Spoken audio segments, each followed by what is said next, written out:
Welcome to the Great Shrimp Shoal. Today we're going to be revisiting the forest in my 10-gallon tank. And I have some upsetting news. But there is a bright spot among all this negativity, and you'll soon see why I have reason to be optimistic. Anyway, let's get into the show.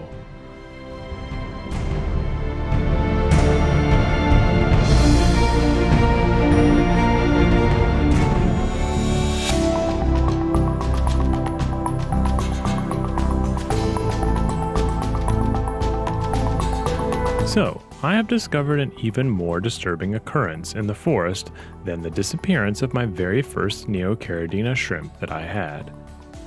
I had just gotten over her being missing, and then I came upon an even grimmer scene one evening when beginning the maintenance for this 10-gallon tank. The water was crystal clear, but I didn't see any movement.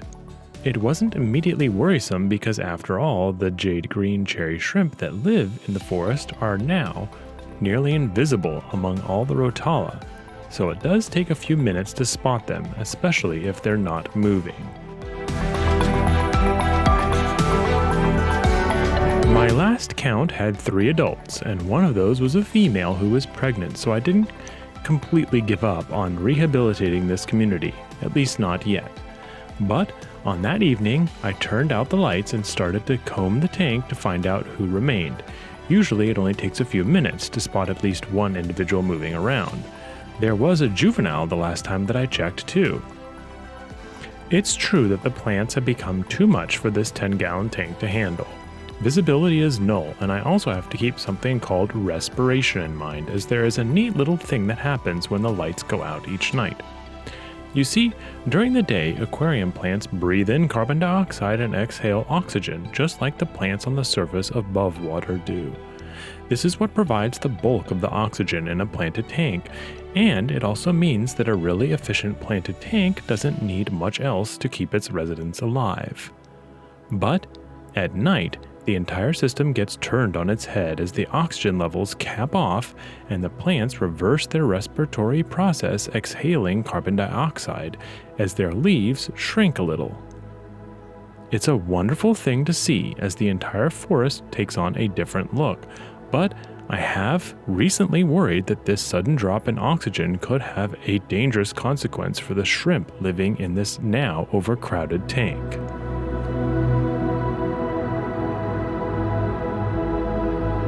To make matters worse, the nightly respiratory process means that any oxygen that is introduced into the environment will have to supply all the plants as well as the animal residents.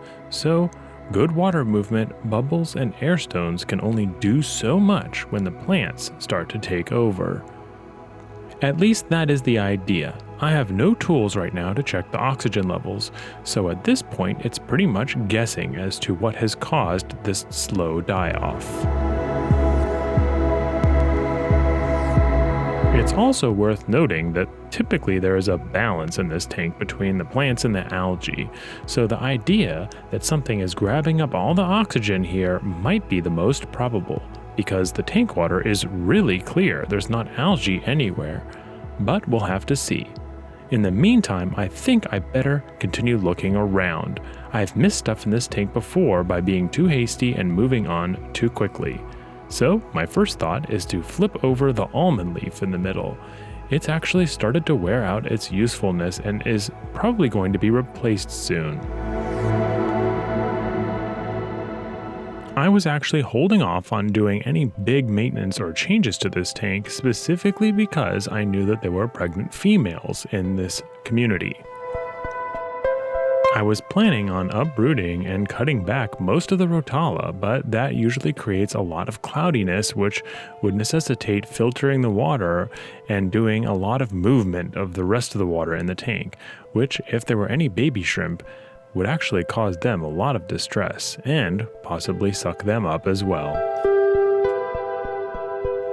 I spent a good 5 minutes looking everywhere, including the filter intake sponge where I have seen them the most often, but nothing showed up. So I turned off the filter and began to move plants around in an effort to suss out what had happened. After another minute or so, something jumped as I moved a set of leaves under the filter intake. I moved into position to check out which shrimp it was.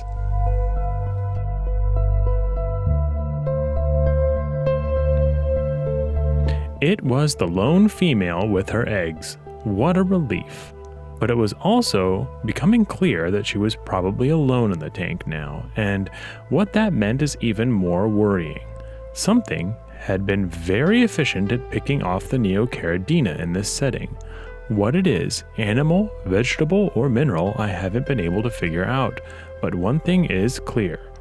Everything needs to be reworked here because the mountains are doing quite well at keeping their community of snowball shrimp alive, and this tank has been consistently losing members.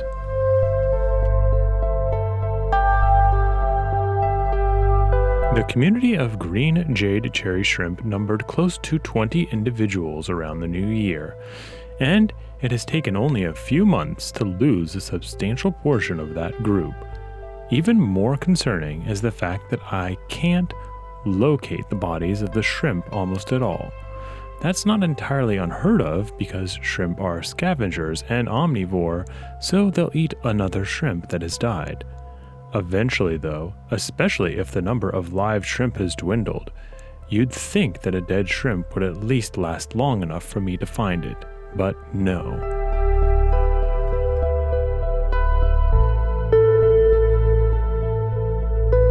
Here you can see one of the detritus worms on the glass looking for a new spot to get under the substrate and start feeding. At least those seem to be doing well. I've seen a number of them in the tank, but I'm pretty confident that they don't bother the shrimp at all, and they don't bother them about food as well. I've thought that perhaps the snails were doing some damage to the shrimp population too, because they would swarm the food whenever I was added to the tank.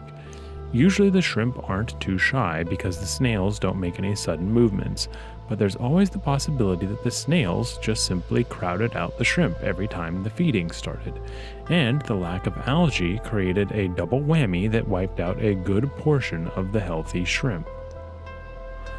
Rounding out that list of possibilities is also the fact that a 10-gallon tank is harder to manage water on, especially when you're changing a portion of it once a week. If everything is going well, you should lessen your water changes if you have good filtration, especially in a planted tank, as there are a number of biological factors helping manage nitrates and oxygen levels. At least in theory. I quickly got my GoPro, which I've become quite fond of, and I put it into the tank with some food to catch the female jade green cherry shrimp feeding, if for no other reason than to just see that she was getting an opportunity to eat before the snails moved in. I'm happy to say that she got ample opportunity, but she was a little timid. She would hit the spot for a few seconds, pulling off a chunk or two of food, and then scurry around again for a minute before returning. I don't know what was causing this behavior, and I didn't stick around the entire night to see if it resolved itself. Perhaps she was just shocked and feeling out the food, but it did last longer than I liked if she was having trouble feeding at all. It's also pretty clear from some of these close-up shots that she's well along with her pregnancy, as each of the eggs has the telltale black spot of the eyes, and there is the faintest outline of a tail curled up within each of the eggs. I wished I could get a better shot, but she hasn't remained too still, which I think is a blessing in disguise, as she has enough energy to move around a lot. This is one of the younger female shrimp from this community, and so that means that this may be the first or second time that she has carried eggs. As the last member of her group, I may need to find some fresh inductees to keep the community in the forest alive much longer. Even with the baby shrimp on the way, I want to hedge my bets and make sure that there is another round soon, so I'll probably find some more green jade shrimp to add to this tank soon. But I have other pressing matters to attend to first. I have to begin by solving the issue which has affected all the other shrimp in this tank, and that means that I'll start trimming back the rotala as soon as possible, down to a few stalks at the center of the tank. I'll clip off all the runners too, but I won't remove the entire plant just yet, as it would cause too much disturbance of the substrate and would probably negatively affect this environment that the baby shrimp are going to be born into soon. Then I'm going to get a new tank for this community and start the cycling process, as it needs to form the colony of good bacteria all over the surfaces.